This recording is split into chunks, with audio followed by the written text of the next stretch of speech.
Welcome to the Warrior Gamer Headquarters podcast. It is my distinct honor to introduce this episode's guest. And get people to understand that their disease doesn't define them or their condition. It's an adaptation. You've changed because of what happened to you. It's a result. You're wondering why musculoskeletal injuries are the number one cause of med boards in the military, because those muscles and skeletons need repair. They need testosterone. They need amino acids, right? Protein to rebuild and repair. And if you're not sleeping, that process can't happen effectively. Maintenance and maintaining yourself is so important, right? If you just tell people, hey, stop drinking, stop smoking, don't drink energy drinks, they're gonna be like, see you, buddy. Like, no way. But if I'm telling you, hey, it's tanking your testosterone, increasing your risk of cancer, it's degrading performance, kills sexual health. Resilience is like, it's bouncing back, right? If you look at the things that are responsible for bouncing back psychologically and physiologically, it's hormones and neurotransmitters. They are the primary mediators of how you respond to things in your environment. I'm Geoff Dardia. I grew up in Kennebunkport, Maine, spent my entire military career, Green Beret, just retired a few months ago. Also the founding director for Task Force Dagger Special Operations Foundation's Health Initiatives Program. Started that back in 2012 while I was on active duty, ran that from, operational status from a cell phone and a laptop for 10 years, had to take a break because of conflict of interest, being active duty, being a human performance and wellness guy. I never thought it would be conflict of interest to help your brothers and sisters out, but apparently it was. So yeah, man, I just retired and took the seat full time with Task Force Dagger.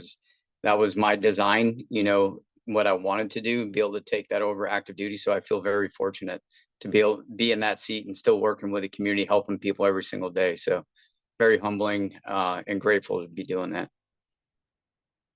Well, that's great. And we've had a number of folks across our, almost 60 podcasts plus that have served an extensive amount of time only to get out, retire, and then continue serving in some really critical and necessary role.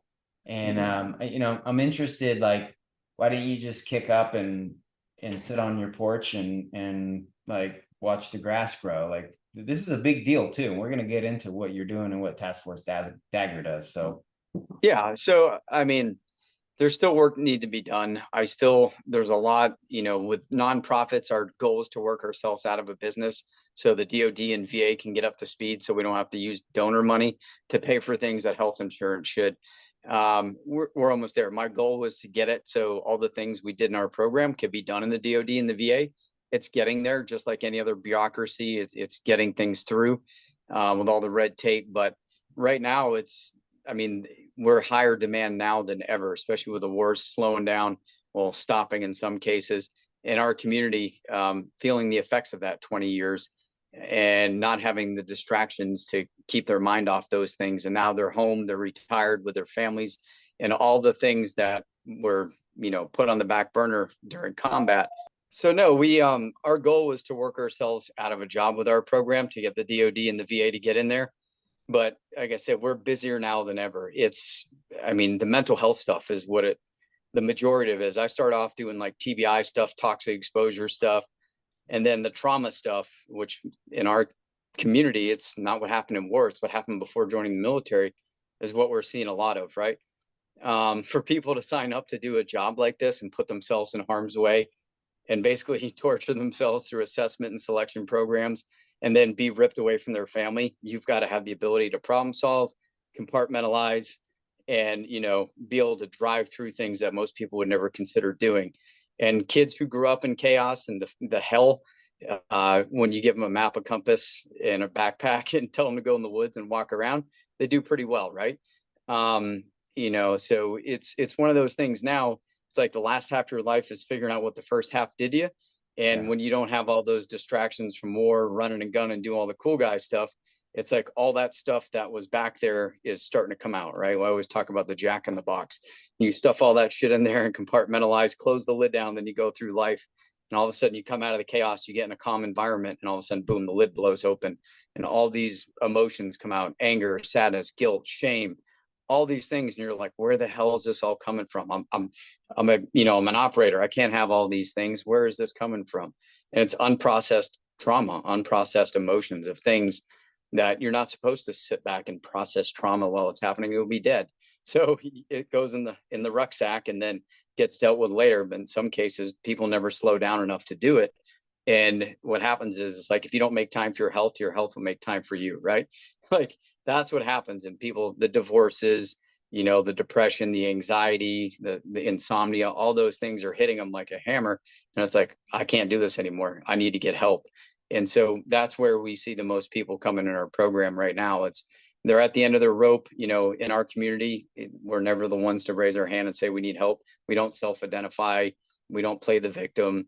And we sure as hell don't want to, discredit our unit, ourselves, our families, of saying, hey, we're broken, we need help. So that's the toughest obstacle to get past. But now more people are talking, coming out and like, hey, man, I don't want to be that guy. I want to get help before this becomes catastrophic, before I lose my relationship, before my family hates me, before the army kicks me out. Like, I need to do something. I need to do the maintenance. So, yeah. And so this is great. And it's a theme that we've had on the show multiple times. And so we'll just, we'll help paint the picture for some of the folks watching. So let's pull up the site here. Okay, so essentially the gap that you're filling right now is a very common gap. So focusing on special operators, right? Active and retired, or just and family members and support personnel. So we don't just help operators. We help Right. anyone who's assigned or attached. That could be OGA, that could be an interpreter, that could be an intel person. It's anyone who's assigned to us or attached to us and they're wounded, ill, or injured, we cover them. And then we also cover all the family members of them as well. So we do a lot of spouses and stuff for kids as well.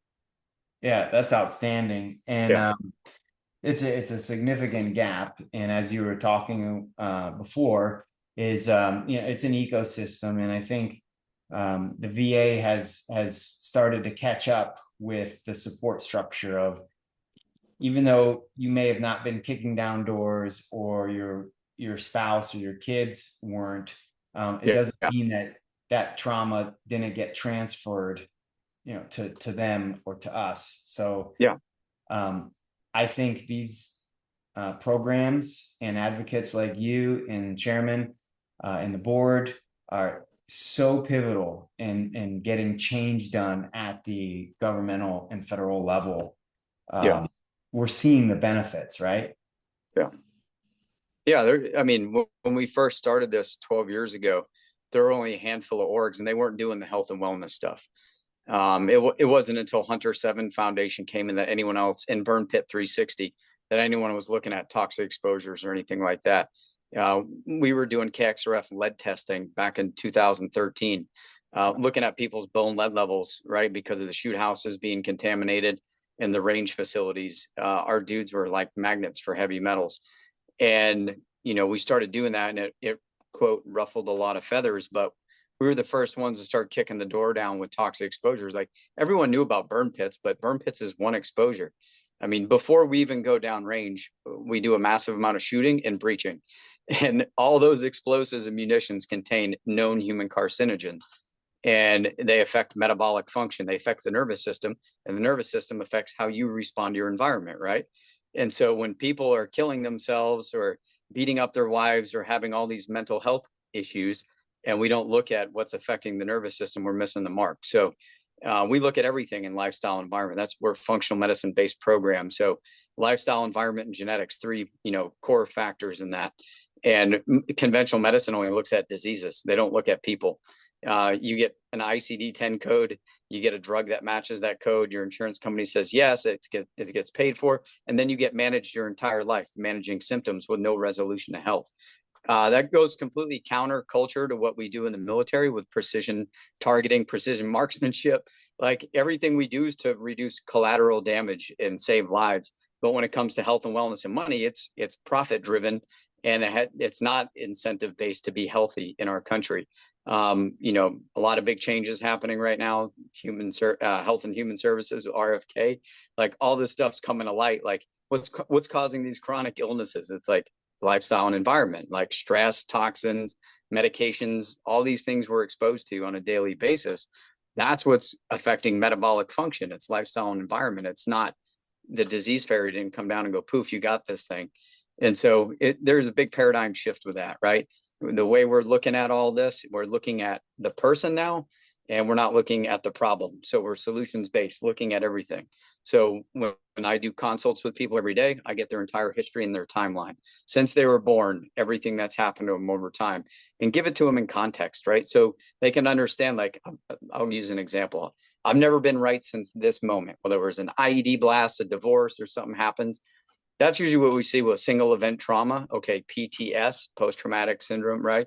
But stress. And when you look at, hey, I don't know what right ever felt like.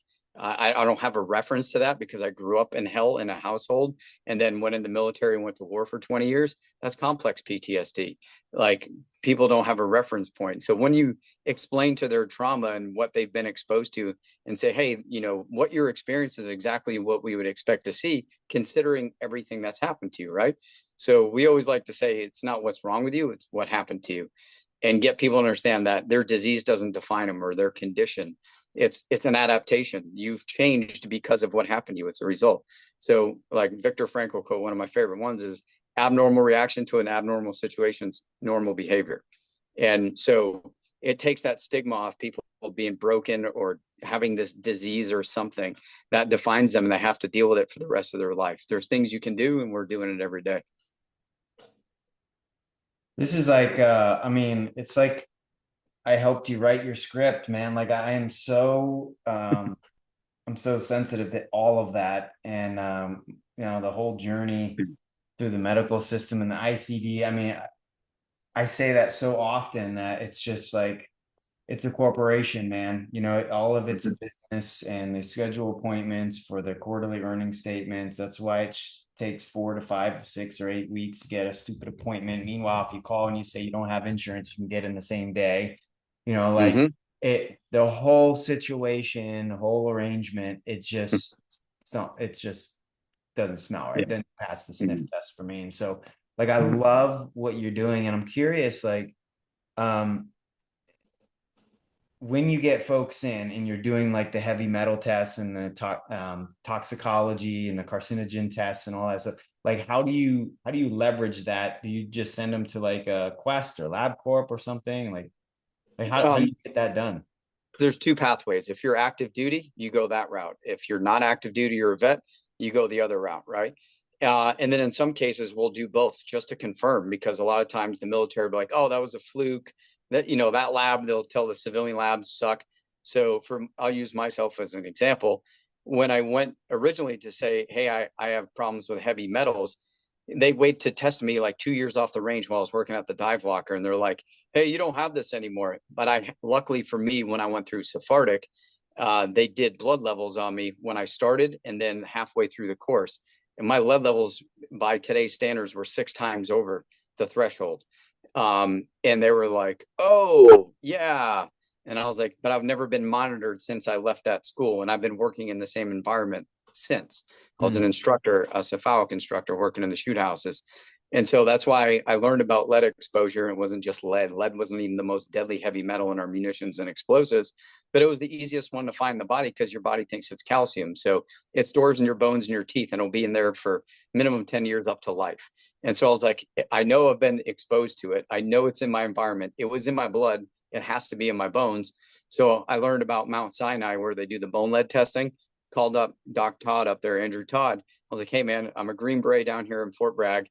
I'm pretty sure I got a significant amount of exposure in here. Will you test me? He's like, yeah, absolutely, man. He's nuclear med referral, went up there, $900 at the time it was, 30 minutes, I was done. He's like, here's your report, buddy. He's like, you look like a lead smelter. He's like, your bones are full of lead. 30% over the expected norm for someone my age. And he's like, yeah, that's significant. Causes cardiovascular issues, causes nervous system dysfunction. Friggin' lead makes people violent. As good, have being a Green Beret, I guess, but not good with your family or being home in society, right? But like, I guess you could call that a desired outcome in training. But it's one of those things where it's like, okay, lead is one of them. What else is in there? Mercury, arsenic, hydrogen, cyanide, benzene, like all the carcinogens. And I'm like, I was like, cancer and suicide are two leading causes of death in our community, not just a military issue either. first responders, firemen.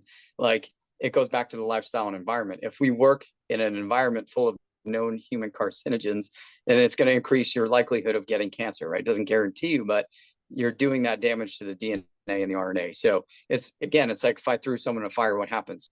They get burned. It's an expected appropriate response. So if I throw someone in an environment with known human carcinogens, with zero sleep, with a high stress, dehydration, and horrible nutrition, you're going to be a sponge to all those toxins in your environment, and you're not going to be clearing them the way they're supposed to. And you're going to increase the risk, not just cancer, but all metabolic illnesses. Because when that stuff goes in you, it affects every system in your body, especially metabolism. So mitochondrial function, DNA repair, all those things are inhibited by toxic exposures. Man, like I'm almost speechless on that. So what is someone presents to you, right? And you get that whole history first. That's pretty awesome. Like I had to train an AI to do my entire medical history because essentially the VA told me, they're like, look, we're not reviewing your medical record. Like we're just going to TNC you, right? And so it was like, I don't know, 1,200 pages. And I'm like, well, I kind of want to fix myself. And so like, how the hell do you go through a massive like medical history, and then how do you have that conversation with someone to ferret out like information? And like this is fascinating to me. If you can help with the journey, like. So yeah, I'll go right down. It's a simple process, right? So the first thing I look at when we get people in is their priority. What is their main complaint, right? Like, hey, if you had a magic wand, what would you fix immediately? From there, I can zero in of, hey, the never right sense moment. And then I go back, I look at their MOS, I look at the places they deployed, type of environment they grew up. If people grew up in like pre-1978 homes with lead, asbestos, and mold and stuff in them. And then I look at the environment, and then I go, okay, let's look at your lifestyle. What was alcohol consumption like? What was sleep like? I mean, I already know the exposure's there. I don't have to guess. You know what I'm saying? If you go to those environments, that stuff is in the air. You're breathing it on a daily basis. It's in your room where you're sleeping overseas. Indoor air pollution is worse than outdoor air pollution. So then I look at metabolic function. How is the body responding? If someone's cholesterol is perfect, blood sugar is perfect, inflammation markers are low, calcium is good, iron's good, and all the minerals are where they're supposed to be, okay, toxic exposure, probably not a big problem right now. Most people, you'll clear toxins daily on your own, biotransformation, right? By poop, pee, sweat, and breathing. That's detoxification. That's how you do it. And if in our community, everyone's active, they're outdoors, they're sweating, they're moving, they're exercising, they're hydrating, most people will clear this, not a big deal. But if you have things like MTHFR, methylation deficiency, where you're a sponge and you can't, biotransformation and glutathione production's inhibited, then you're going to be pulling that stuff on like crazy. And that's why a lot of people had adverse effects to medications, right? That's what ended my Navy career. It's how I know about it. And so if I get that canary in the coal mine for a person, he's like, I've got all these unexplainable things going on, metabolism's cranked, hormones are jacked up, can't lose weight, I'll look at toxic exposures, right? And that right now has calmed down. We front loaded all that stuff. And the GWAT dudes, the older guys like myself, those are the dudes that had all the toxic exposures. In 2012, the DoD released a huge study about lead exposure. That changed policy. A lot of the ranges, we started getting ventilators, ventilated shoot houses, lead wipes, laundry facilities. A lot of the good ranges have them. Some vanilla units still don't have running water or laundry facilities, so they're still getting some exposure. But we caught on. We started correcting the problem. Exposure levels went down, labs, values went down, and it was like, okay, we got a hold of this thing. But that doesn't account for what's overseas. I'll use Kabul, Afghanistan, for example. It's the number one cause of death in Afghanistan is air pollution. It's not the Taliban, it's not ISIS, it's not Haqqani, it's air pollution, right? Kabul's in a bowl, it gets weather inversion, the clouds bank over it and trap all the air pollution from vehicles. Afghanistan still use tetraethyl lead additives in their fuel, and then they burn tires and everything they can find to make bricks, and it's just a black smoke cloud of toxic waste that's carcinogen. And that affects every system in the body. It's not just the lungs, not just the heart. Every single system in the body is affected with that. And it's like someone taking 5 years off your life being there for 6 months. So that's one thing. A lot of people came back and had all that upper respiratory issues going on. And they do all the tests and like, hey, we can't find anything is wrong, but your O2 sat will be down in the low 90s while you're up and moving, and you're wheezing and you can hear it, but they look at you, you blow in the tube, because you're not a fat ass, like you're in shape, being in the military, you can still pass a pulmonary function test. Yeah. And like the VA will make you do it until you turn blue in the face until you pass. And literally they'll do it till you pass out. So they play dumb. They know what's going on. You can go to the World Health Organization and look at particle size and everything, particulate matter size, and you see all the places we deploy to are the worst in the world. And they're wondering why dudes are coming back with metabolic dysfunction and all these things going on, in cancer and endocrine issues and inflammation, systemic autoimmune conditions, like all these things, people are coming back, right? So go back to my original point with burn pits, that was only one exposure. You go to places on the continent of Africa or Asia, the entire country and city is a burn pit. They open burn all their waste on the streets in front of their houses. And so when you're working in that environment, running, doing PT training, you're huffing in that stuff for 6 months to 8 months at a time. And then you go back home and you're wondering why you lost 2 minutes off your run time. So again, it goes back to, I used to be an intel dude, right? So intelligence preparation in the battlefield is step one is defining the operational environment, the environment, right? Then you look for the threats in that environment, and then you evaluate the threats significance level, and then you develop course of action to counter those threats. We weren't doing that with one of the most deadly killers on the planet, which is air pollution. And, you know, when I saw that, I was like, dude, you're wondering why people have all these issues and you can't figure it out. It always goes back to understanding the operational environment, right? The first off imperative. We weren't doing that. So we are now. It's getting better. People are taking their health in their own hands now. They're taking air purifiers downrange. They're wearing masks when they're out doing PT to at least filter out what they can. People are getting smart on this, man. That you've watched enough, buried enough of your friends from cancer. It makes you pay attention. So, Okay. Whew. All right. So, yeah, it's fascinating to hear you. So, I'm an intel dude too, so I know IPD, all that stuff, and yeah, man, if you want to trigger me, man, like talk about like the stupidity that we did on not assessing the safety and ramifications of putting people downrange, and the stupid decisions that people were doing, burning. I mean, I was one of the last people to leave Iraq in 2011, and I mean, dude, the truckloads of stuff, computers, like big screen TVs, just everything was going into these pits, man. And it was so bad. I mean, man, I couldn't sleep. I couldn't do anything. It was terrible. I was like, who the hell thinks this is a good idea? Like, this is the stupidest thing I've ever seen in my life. You will never forget that smell. No. And awful. Once you've been poisoned by something, whenever it's in the environment, it triggers the crap out of your immune system for the rest of your life. Yeah. But one of the highest sources of mercury toxicity is burning electronics. Burning electronics is the most deadly form of air pollution in the world, because all the stuff that's in there to make them, mercury, you know, copper, tungsten, lithium, cadmium. Cadmium, tungsten, all the things, right? Antimony, all those things are in there, and then you're huffing them in, and you wonder why people are having those issues: lung cancer, leukemia, all kinds of weird stuff you don't see in people that age, that's so young. Yeah, man, that's common sense. And fortunately, now the information age, you can't hide that shit anymore. People can look that stuff up. So I remember when we were first looking at this, it was like, oh, we don't know. We're out of there. We can't do studies anymore. We don't know what's in the air. They looked at uniforms that have been out of country for over 5 years. They had all the toxins still in them. And these things people were bringing these in their houses and doing laundry and exposing their entire family. Trace amounts of that shit. You take that home with a pregnant wife, stillbirth, miscarriage, low IQ, slow development, like all of that. That you can go to CDC website and look at all of that, and it tells you exactly those things. Trace amounts of that stuff will cause those issues, right? So, yeah, man, learning lesson. Don't repeat this. if you get out there and educate people before they go in the environment, it's kind of like risk management. Identify hazards, assess them, develop controls, implement controls, continually assess. Like if you do those things with health and wellness, you get the same results, proactive, preventative.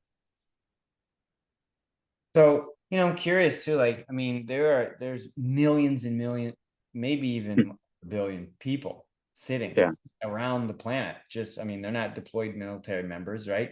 They Yeah. live there. Like you have, are you self-educated on all these like blood markers and all that stuff? Like, yeah, me Yeah. too. But first, I just want to say how unbelievable that is. But and I will say to anyone Yeah. watching, like I'm at the point where I can kind of walk circles around some physicians, especially if they're like primary care. And I've Yeah. done it for family members and friends. Like I've been on the call and listening, like, actually, if you blah, blah, blah, blah, blah, blah, blah, like, and then, oh yeah, it's probably a good idea. And so like, Yeah.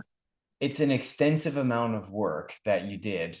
And I want everyone to understand like how insanely difficult, like doctors go to, and I rail on doctors a lot, but like they go to, like I did the whole Harvard Medical School curriculum.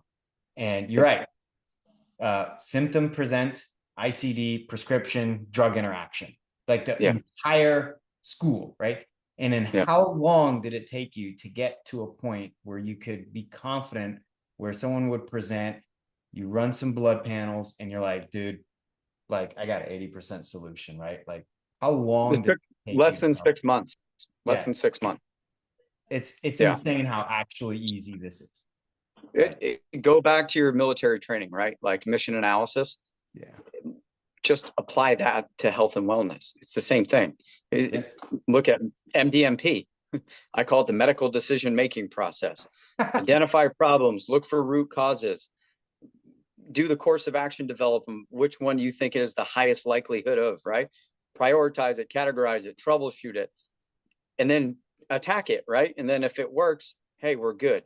Not friggin' name it, blame it, tame it, bill it, refill it, where you're throwing darts. Hey, if that one works, keep going. If not, we'll try a new one. And we'll hope for the best. Imagine if we did combat operations the same way they do medicine, right? No way. We'd be shut down. Like yeah. if you look, number 3 medical, I mean, number 3 cause of death in the United States was medical errors, adverse drug reactions and medical errors. Basically the death of the care of a doctor. I'm not crapping on doctors. I'm crapping on the medical system. It's the Rockefeller model, right? The petroleum industry took over the prescription drug industry and figured out that they could basically make the cause and the cure in the same factory, right? And they took over the medical institutions and bought and paid for, professors and put in curriculum to do that, right? And it's allopathic medicine. And we went away from root cause treating from treating root cause to treating and managing symptoms. So it's starting to reverse. It's flipping back now, finally.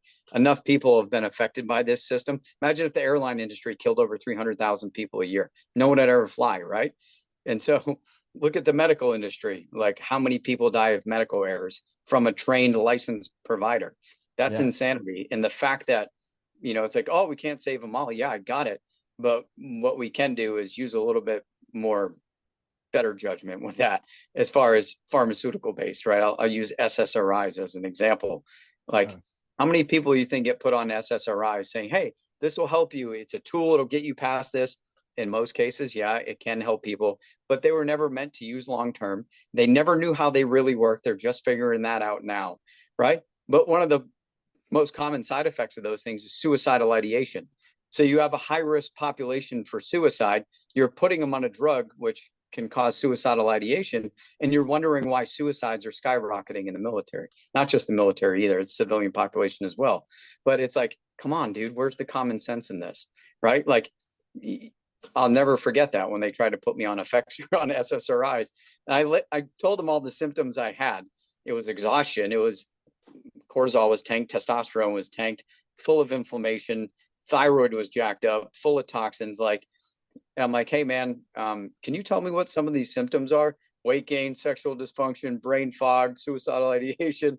I'm like, I don't need any help with any of that shit. I was like, why would I take that? Are you nuts? Like, I got my testosterone, back to healthy levels, got the toxins out, and guess what? Everything started working again. And it was like, yeah, I didn't need to be on that medication. So that's how I got started in all this, man. It was like saving my own ass. And then was like, hey man, I'm in the same environment, all these people, I'm pretty much close to the same lifestyle. I guarantee we're all going through the same type of thing. So started having the conversation and started testing everyone. Oh man, everyone's got tanked testosterone, toxins, metabolic dysfunction, metabolic syndrome. And it's like, okay, yeah, chronic stress, traumatic stress, air pollution, blast overpressure, impact concussions, like all the above. We call that, the operator syndrome thing, but it's high allostatic load, meaning too much for too long. And your body and your mind get exhausted and they break. It's like going to the gym. If you went in there and tried to bench press 500 pounds, your elbows would snap, right?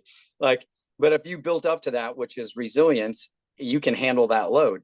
So we take people and we put them in these environments with constant strain and stress on them with no time to do any type of bounce back or maintenance. Yeah. Maintenance is not put in the schedule. It's not there.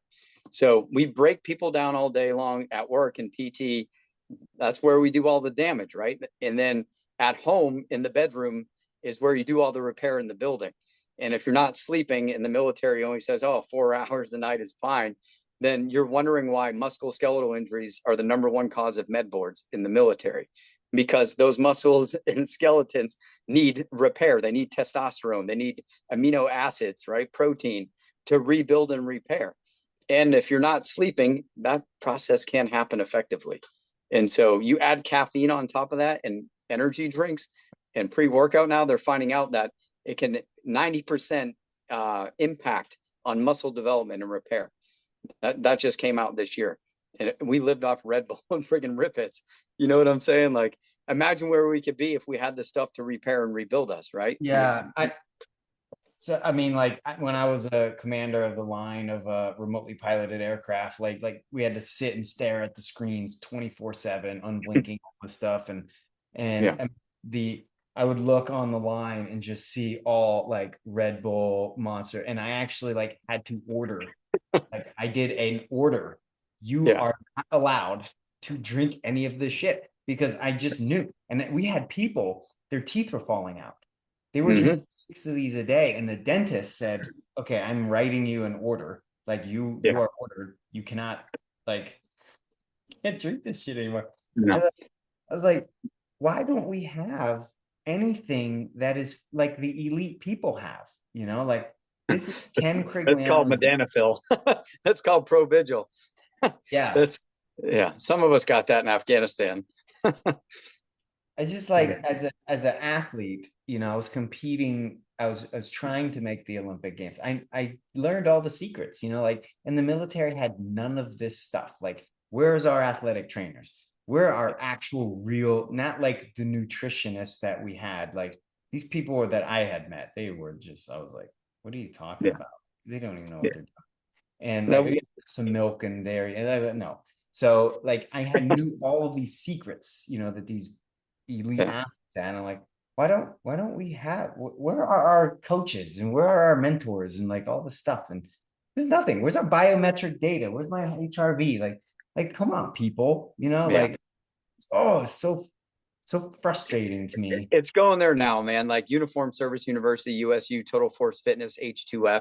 They've been trying to hunt this ball down the field for over a decade, but big bureaucracy, big med is trying to fight it.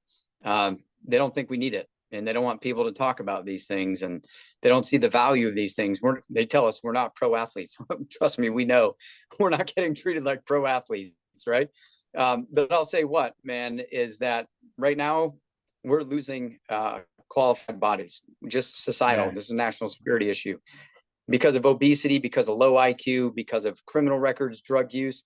The recruiting pool is dwindling fast in this country. Autism rates skyrocketing through the roof, obesity rates, like everything's going like this, which means the recruiting pool of people is dwindling fast.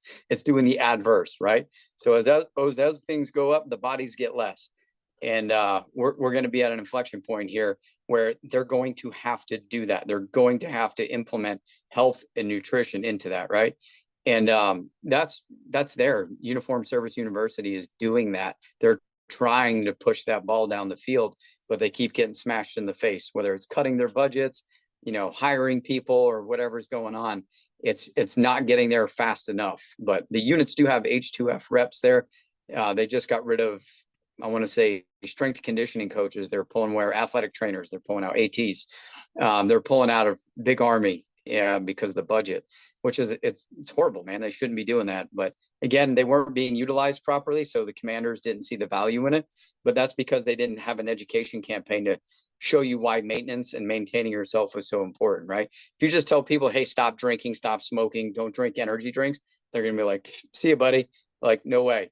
But if I'm telling you, hey, it's tanking your testosterone, increasing your risk of cancer, it's degrading performance, kills sexual health, causes, your IQ to tank, they'll be like, okay, man, that shit's poison. Alcohol, group 1 human carcinogen, it's poison. It kills your sleep, kills your hormones, kills your sexual performance. Like, okay, bedroom in the battlefield, that's where you get dudes to pay attention.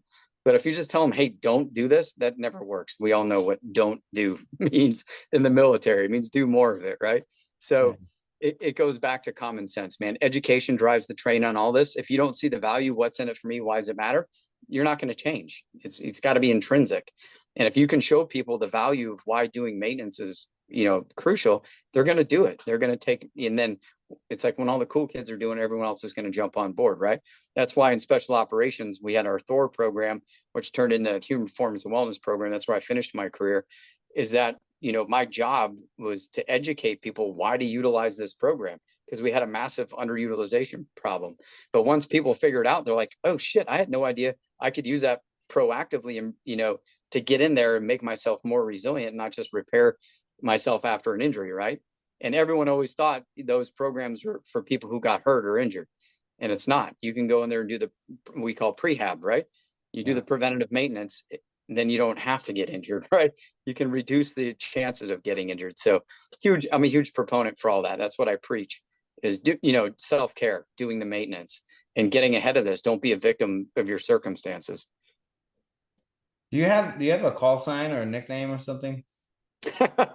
uh, my mom used to call me Dr. Dardia, but no, man, like Hefe. But in my program, dude, everyone thought I was a doc. They thought I was a doctor or a medic. I was never an 18 Delta. Like I taught myself medicine, did all that, not trauma, but actual like, immune function, endocrine system, digestive system. Like I taught myself all those systems, basically got the user manual. I'm writing a book called the Operator Manual, but it's about that. It's about how your body functions. Most importantly, what does a malfunction look like and how to fix it. So I literally took basic rifle marksmanship, right? So and translated that into health and wellness. When you're shooting and you hear a click, what do? Tap, rack, bang, or sports, right?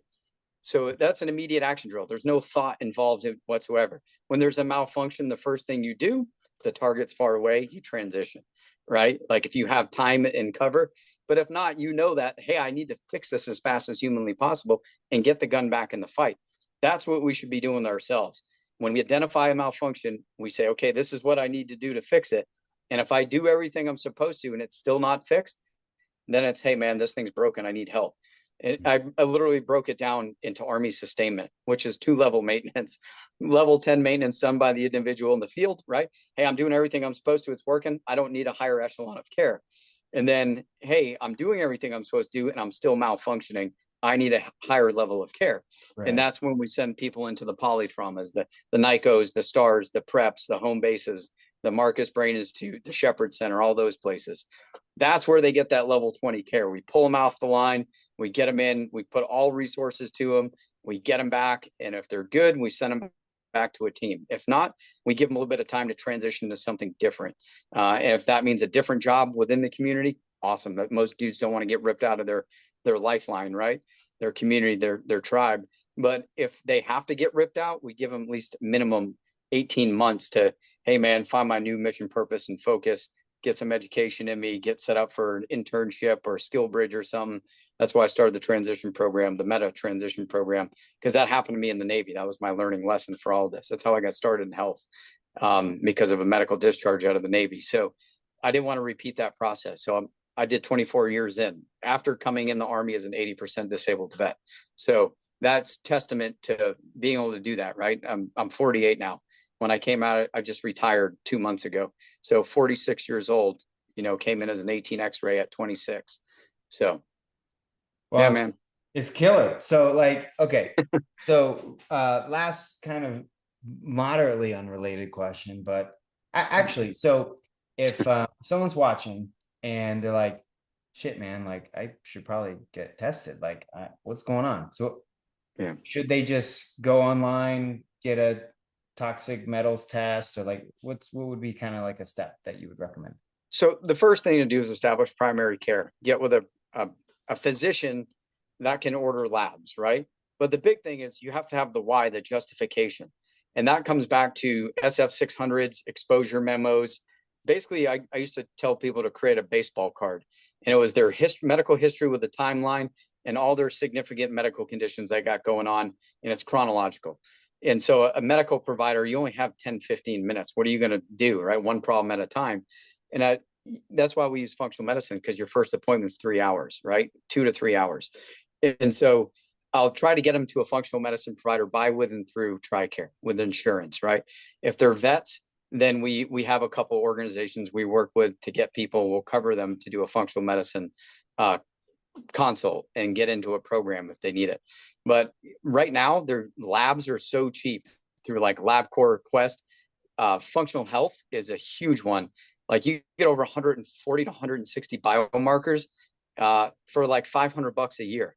And not only that, like AI goes through them and tells you everything that's going on in there, big picture, full systems, and then tells you exactly what you need to do to correct all those malfunctions, right? So everything I've ever dreamed of doing with onboard diagnostics and wearables and labs, we can teach people how to do that. I can teach someone how to manage their own health in less than a day, and just showing them which programs to use, which medical providers.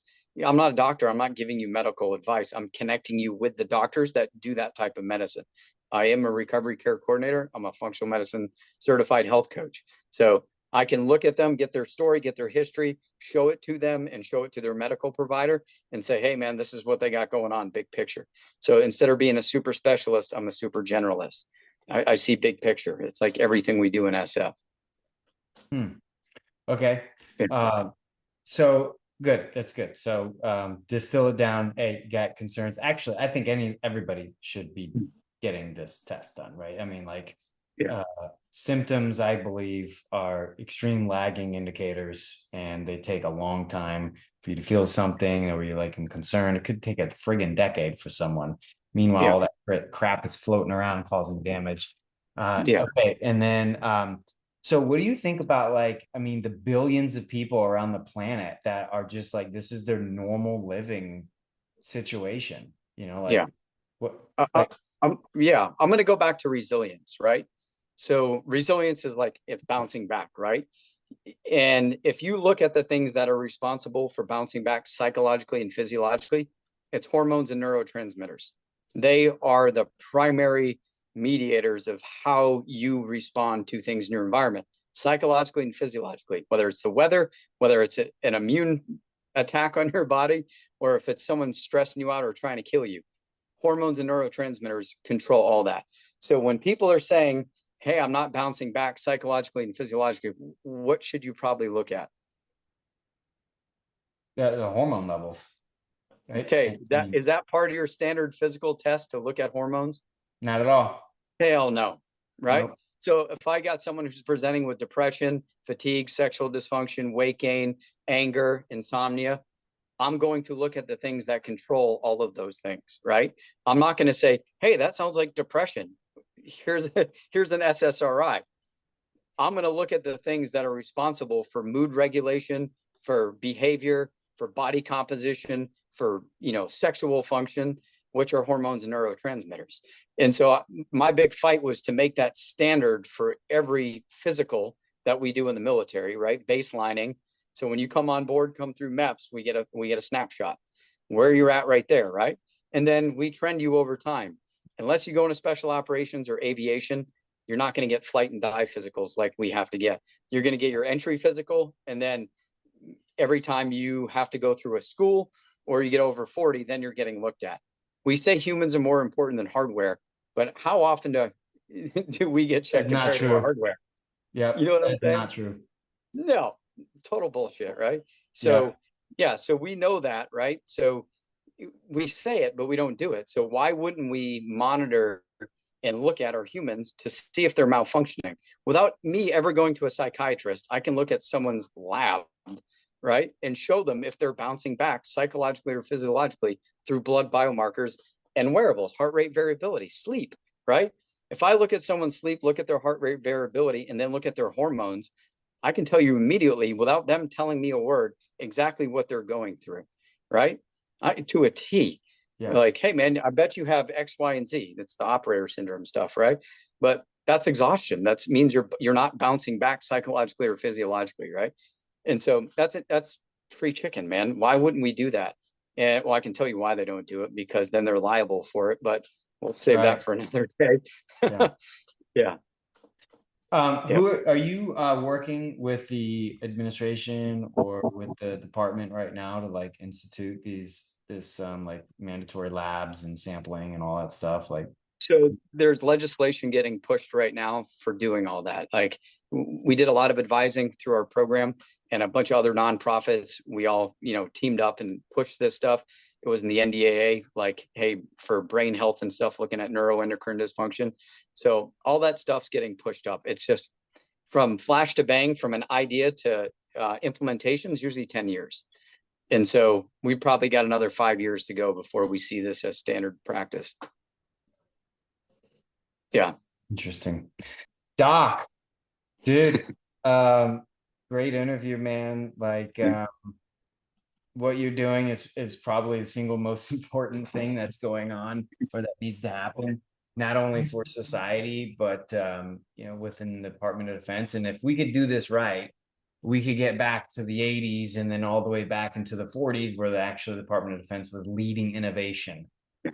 We have not been doing that for 30 years. And so it could lead where everyone's getting their blood pulled like once or twice a year. Oh my God, the data that we would be able to glean from that would be unbelievable. And so like pull this off, it would be, renaissance. Again, it goes back to taking care of your humans, right? Yeah. And then if they know the implications of what they're doing, like, and they can measure it, like they have wearables now that can measure hormones. They're just not on the market yet, right? We have it. It's called continual glucose monitor. And they can use those same exact patches to look at testosterone, cortisol, estradiol, and all those things as well. They're just not on the market. And they also have one that can do through like a urinalysis. Like you piss in a urinal, it analyzes your urine and can tell you what your hormones are. So that's where we're going to be probably in 5 to 10 years.